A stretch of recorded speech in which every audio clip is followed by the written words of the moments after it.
Welcome back to our Hornets walk. What a great week it's been for Watford, narrowly beaten at Ellen Road and then took on Blackburn and came back with all 3 points. On this episode, we are talking about the brilliance of Bayo. We're going to review that Blackburn result and look ahead to the next game, Sheffield Wednesday, of course, away this weekend.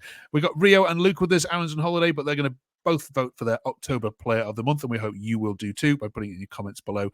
And to finish the video off this week, we are also asking these two to vote out the 3 most disliked teams in the Championship. It's Halloween, so we'll go a bit evil. Who would you relegate if I gave you the power to kick out any 3 teams? Stay to the end, of course, to find out who they say. Let's get straight into it then, shall we, you two? Before we do, drop us a subscribe, please, if you haven't yet done so already. There's loads of Watford content out there that you're already subscribed to.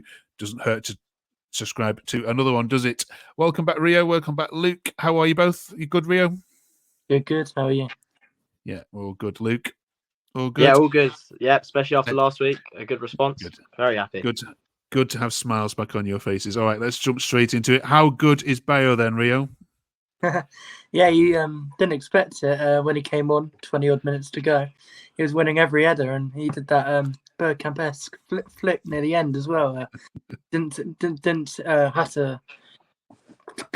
believe that was going to happen. I'm lost for words, but shame he can't add goals to that. Yeah, did he mean that? By the way, honestly, I'm not too sure if he meant it, but it was brilliant. It's one of the best turns I've ever seen from a Watford player. When Bayo did get subbed on, there was a nod sort of boo, and to be quite frank, I was one of them who booed him. Just for the fact he hasn't been good enough with his performance last week against Luton. It was kind of shameful, really, to make one successful pass from kickoff. I think any of us 3 could do that. But to be fair, I give credit where it's due. He really was good. A lot of people just have no confidence in him. No one has confidence in any of our strikers really at the moment, other than Barr, who's not an actual striker, but he was really good. His link-up play was great.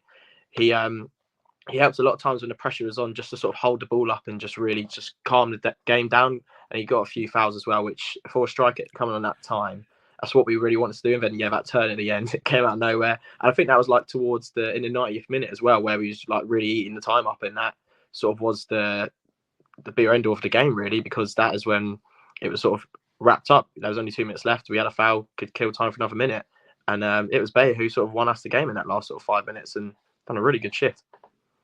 Brilliant. Let's have a look at some social media takes from the game, shall we? David said, I thought Soriato was excellent yesterday. Rio, do you agree with that? Yeah, he's been good the last couple of games since he come in against Leeds, and I can't remember if he played against Luton. Don't think so. But obviously with Ogbonna out injured 6 to 8 weeks, big boots to fill. As obviously, I think Ogbonna was very good in the couple of games he played. Experience and calm things down, because a couple of our other centre backs, Porteous for example, can be a bit erratic. But wins everything in the air and good physical presence. I like him. Brilliant. And then the other two here, Oliver and Joseph, both talk about Bayo. What a man. Absolute class today. So many headers won. And he should have got their man sent off as well.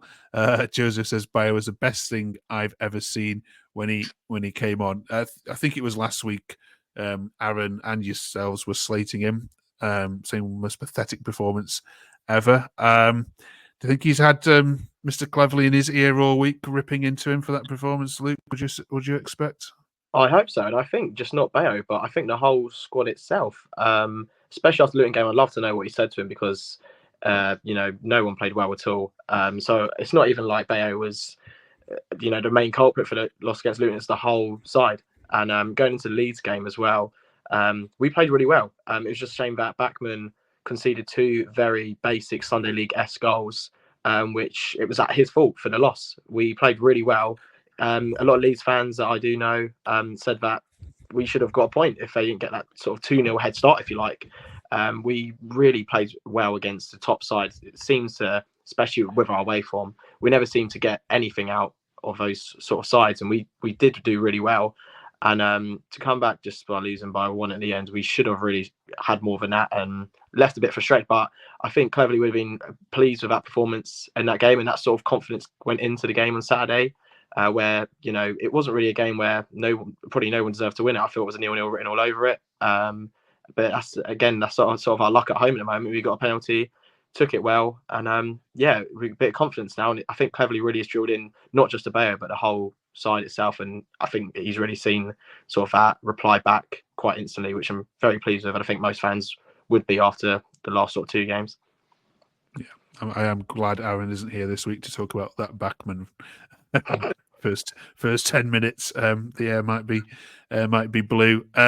Here's one from Matt Rio, and Matt says it now has to be 4 at the back, with Barr and Vetta on the wings from now on. Jake says wasn't agreeing, being able to take the win regardless. What about this 4 at the back? It's something I think we brought up here before. What's your latest view on it? Yeah, because although the back 5 is decent, obviously Barr, I think he was playing up front on the weekend until Cleverley switched it to back 4 at some point in the second half. Barr just driving at the players on the driving at the fullbacks, his pace. He beats his man every time. He has to play out on the wings, and Barr and Vatter on the wings. You need Chapadazzi in there as well, but yeah, it's a bit complicated. But Barr, he's probably our best player on form right now. Chapadazzi overall, but got to play to their strengths. Okay. All right, we're going to talk about the October Player of the Month in a second, but before that, we've got another game to preview. That's Sheffield Wednesday away this weekend. Away form hasn't been great. We don't need to document that any further. But is this a sort of game that where it could kind of turn around? They do not score many goals. They are in not heaps of trouble, but they just can't score. Bit like you, really. Is this a game that you can come away with 3 points from if you just be a bit braver away from home, dare we say? Yeah, I would say so. I think with their form, which has been, I've looked at it as well, and it seems like they've been struggling for goals, but it's our away form where we're struggling for goals as well. But at home, it seems that still isn't transcending over. But like I said about that Leeds game, it's giving me a bit more confidence going away from home now, and expecting to play a bit more better. I personally think that we could get at least a point. Realistically, I don't want to get my hopes up and say we'd win it because we've only won one game away this season, which was against Millwall, which was quite a poor Millwall side. And Sheffield Wednesday seems to be that sort of similar side. But I think I do fancy us to hopefully get something out of it, even just a point really, because it will just get our sort of confidence up away from home. It seems like no one's got any confidence. And also, I just want to put in a note in that Sheffield Wednesday charging £36 for a championship fee is absolutely ridiculous.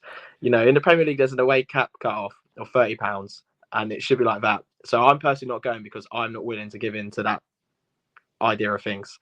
So I thought I'd just get that in because I think that's an absolute joke, which you might have seen me have a little rant on Twitter about. But let's hope we beat them now, actually, for the fact that them charging us £36 to get the money's worth.